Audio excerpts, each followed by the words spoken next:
Hello there. We have done a lot of getting to know you the first 2 weeks, and we have really enjoyed it. Mrs. Miranda and I have been talking about how much we've appreciated your writing, your perceptions of yourself, and just your authentic communication with us in terms of not just completing the work, but giving us a little bit of who you are. And we really appreciate that. We really want to know you, and we're excited about teaching the course this year. This is a new course for us, and so there might be some changes along the way. And in fact, the video I'm making today is a reflection of where we're at on a Thursday afternoon after Acuity crashed, and so there might be a few changes by the time you open this up on Monday. That said, we're getting into the meat and potatoes of our learning, and this unit this year is just all about who am I? Understanding ourselves better. And that's why we started with so many introspective things as well in these first 2 weeks. We're going to start exploring who we are by where our learning comes from. And where our learning comes from is, if you think about that question for a moment, how did I learn to learn? How do I define school as a good thing or a bad thing? What influenced those factors? Is it a family expectation? Was it a school situation? Was it friends? Was it community? What's contributed to my learning? So we're going to look at that in terms of our self-perception expressions and what laws we live by. What do we ultimately see as our personal values and how have we learned those? So I want to encourage you. Some of you love to skip through these fun pages, but don't skip them. These are really important pages. This is your textbook, this is your instruction, this is your learning manual, okay? And if you notice on the to-do list this week, it says take learning styles inventory. You already did that if you did the first 2 weeks of work. If you didn't, this is a reminder to go back and do that and fill out the reflection form. But if you've already done 1 and 2, that's awesome. You're ready to move on to the new work for this week. So let's talk through that a little bit.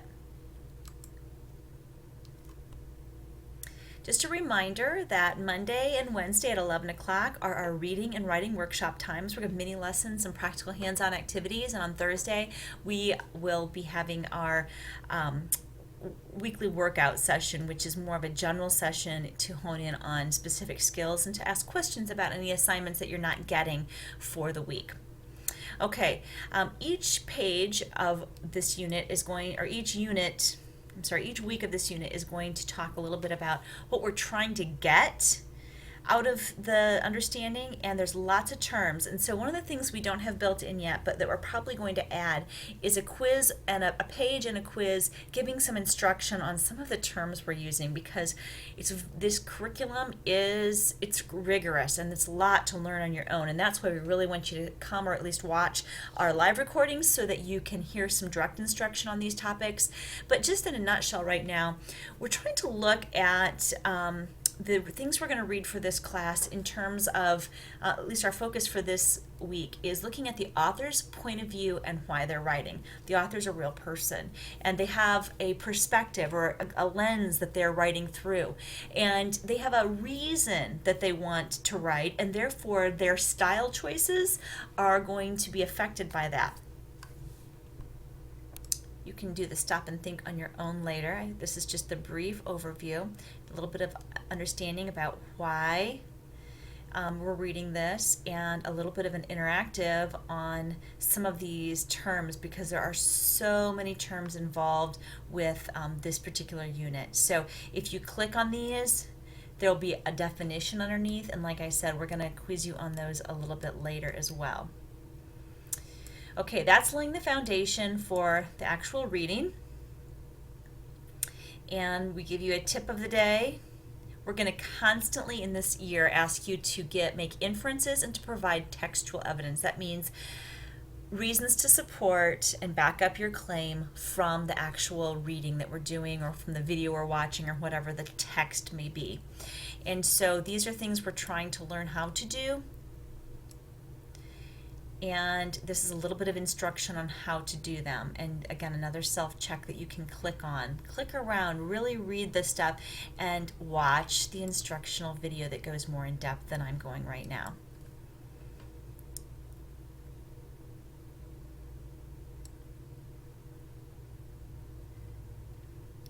Okay, we're also looking for theme, and again, a video of summarizing in theme, and we're going to ask ourselves before we even read what this is really about.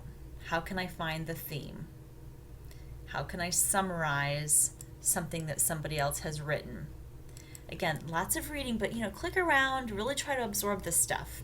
Then we actually get to start with the actual reading passage, and it's by a man named Langston Hughes. It's one of my very favorite poems in the whole wide world. So please read it carefully. Do the stop and thinks. Don't just plow through. And of course, you're going to be asked questions about it. So there will be a quiz that follows that reading.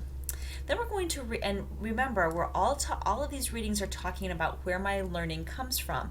And so the first piece is by Langston Hughes, like I mentioned, and he is going to have a perspective on his learning. He is talking about experience in an English class when he was a college student. Then we're going to read an excerpt from Temple Grandin, and her whole perspective is from as a woman with autism who has actually earned a PhD in animal science, and she has just a profound way of explaining how she thinks and how she's overcome this learning challenge. So we have this one highlighted and annotated for you with things to think about. Really important that you take your time and really focus in on what it is we're trying to do. We're trying to think about perspectives on how we become the learners that we become, and how our perspective of our learning has changed, and how others' perspective on learning is affected by their experiences. There might be some of the pieces that you feel like you have more of a connection to, and others that you might think, this doesn't really fit how I think. So there's comparisons and contrasts. There may also be a quiz that follows that one. I am not sure. Like I said, we had an Acuity outage today, and we'll give you the updated weekly worksheet of everything that you need to do for this week. It'll be attached in the class announcements. Ultimately, what we're going to do is we're going to always write about things we read. And this is a review of why we write, and specifically a focus on pre-writing. At the end of the 3-week unit, you're going to have a chance to write a response based on some of the readings from this unit. And so we want to start you now thinking about what it is that you might glean from each of the readings so that you can write more effectively. And this is all about pre-writing and some more vocabulary, another video to watch, and some ways that you could pre-write. Then we're going to actually do the pre-writing using a Venn diagram. And I believe that actually might be built in. Oh, nope. You will have to complete that on the Dropbox page. I don't think we embedded it this time. Okay, and I don't have a copy of that right handy, but if you have questions on it, we'll be going through it in our workshops, as well as we're available to you. And what are you writing for? After we do all this pre-writing and planning, we're going to ask you to write in our classroom blog. And we're going to ask you to fill out this template and then copy what you write to us in a Word document in this Dropbox. And basically your blog is going to be the assignment we're working towards. So you've already been practicing in discussion board. This is an easy peasy response. But here's why you're reading this week. Would you read this with me? It says, something blank makes learning unique to individuals. Blank defines learning uniquely to individuals. Examples of examples of unique learning influences are specific examples from my sources, and name your sources included. So what does this mean? This is a little bit tricky. Here, what do you think? What do you think makes learning unique to individuals? What else helps define learning uniquely to individuals? Think about the readings you're going to have done. You don't have them done yet, but I already kind of gave you a little window into it. Use examples from the readings of unique learning influences, as well as your own experiences in taking those learning inventories at the beginning of the school year. And then finally, use some resources. So you could say something like, a person's family environment makes learning unique to the individual. And you can reword it to make it work for you too, by the way. Don't feel like you're stuck with this template. What someone enjoys can define learning uniquely to an individual. And obviously, you're making your own answers here. I'm just answering.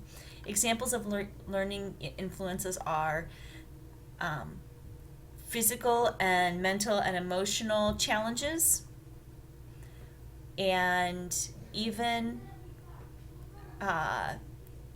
social and economic influences can affect learning, right? As the theme for English B is going to tell you about.